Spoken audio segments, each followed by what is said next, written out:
राजस्थान की तपती मरुभूमि जहाँ रेत का हर कण इतिहास की कहानी कहता है, वहीं पोखरण की पावन धरती पर एक ऐसी दिव्य लीला हुई जिसने न केवल एक राजा का जीवन बदल दिया बल्कि मानवता को समानता और भक्ति का मार्ग दिखाया। यह कथा है लोक देवता बाबा रामदेव की। राजा अजमल जी तंवर वंश के पराक्रमी, दयालु और धर्मनिष्ठ शासक। उनके पास अपार धन दौलत, सेना, ऊंट, घोड़े सब कुछ था, लेकिन एक कमी थी जो उन्हें हर रात रुला देती थी। वो थी संतान का अभाव। उन्होंने 2 विवाह किए। पहली रानी मैना दे, दूसरी रानी नेतल दे। वर्षों तक उन्होंने पूजा पाठ, यज्ञ, दान पुण्य सब कुछ किया, लेकिन भाग्य जैसे उनसे रूठ गया था। एक दिन जब वर्षों बाद बारिश हुई और किसान खेतों की ओर जा रहे थे, तभी रास्ते में उन्हें राजा अजमल जी के दर्शन हुए, लेकिन वो वापस लौट गए क्योंकि उस समय समाज में यह मान्यता थी कि निसंतान व्यक्ति का दर्शन अपशकुन होता है। यह सुनकर अजमल जी भीतर से टूट गए। उन्होंने आकाश की ओर देखकर पुकारा, क्या निसंतान होना भी पाप है? दुखी मन से अजमल जी पहुंचे द्वारका। वहां उन्होंने रो रो कर पुकारा द्वारकाधीश को। जब कोई उत्तर नहीं मिला तो उन्होंने क्रोध में आकर प्रसाद मूर्ति पर फेंक दिया और फिर वो समुद्र में कूद गए। लेकिन जैसे ही वे जल में उतरे तो उन्हें साक्षात विष्णु भगवान के दर्शन हुए। भगवान ने कहा, अजमल, मैं स्वयं तेरे घर में जन्म लूंगा। कुछ समय बाद राजमहल में एक पुत्र का जन्म हुआ, लेकिन अजमल जी को याद था भगवान का वचन। तभी अचानक महल में कुमकुम के पैरों के निशान प्रकट हुए और पानी दूध में बदल गया। तब उन्हें विश्वास हुआ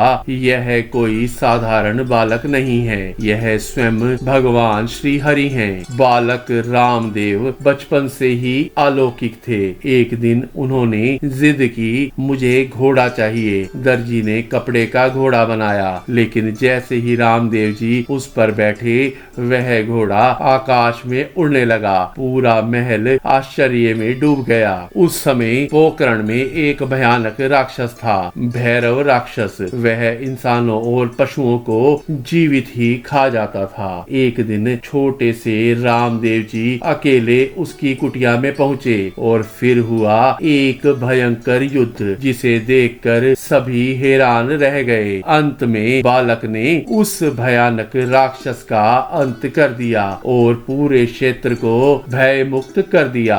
एक दिन रामदेव जी को एक नवजात बच्ची मिली। उन्होंने उसे उठाया और अपनी बहन बना लिया। उसका नाम रखा डाली बाई, लेकिन समाज ने विरोध किया क्योंकि वह छोटी जाति से थी। तब रामदेव जी ने कहा, भगवान के लिए सब समान हैं। यह उस समय की सबसे बड़ी क्रांति थी। एक व्यापारी लाखों बंजारा कर चोरी कर रहा था। जब रामदेव जी ने पूछा तो उसने झूठ बोल दिया। तभी उसकी सारी मिश्री नमक में बदल गई और जब उसने पश्चाताप किया तो फिर से वह नमक मिश्री में बदल गया। रामदेव जी की ख्याति दूर दूर तक फैल गई थी, यहाँ तक कि मक्का से 5 पीर आए। उन्होंने परीक्षा ली, लेकिन जब उन्होंने बाबा के चमत्कार देखे तो उनके चरणों में गिर गए और कहा, आप तो पीरों के भी पीर हैं। तभी से उन्हें राम सा पीर कहा जाने लगा। रामदेव जी का विवाह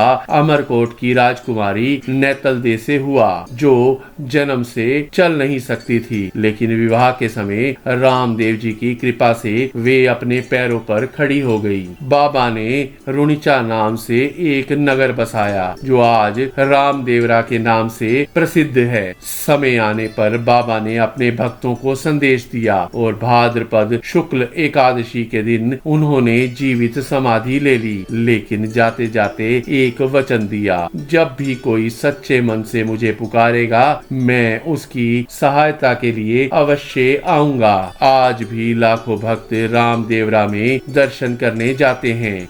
भाद्रपद मेले में हिंदू और मुस्लिम दोनों साथ मिलकर श्रद्धा से बाबा के आगे सिर झुकाते हैं। अगर आप ऐसी और गहरी और भावपूर्ण रहस्यमयी कथाएं चाहते हैं तो चैनल रुद्रा डिवोशनल धार्मिक को सब्सक्राइब करना ना भूलें और कमेंट में लिखें जय बाबा रामदेव।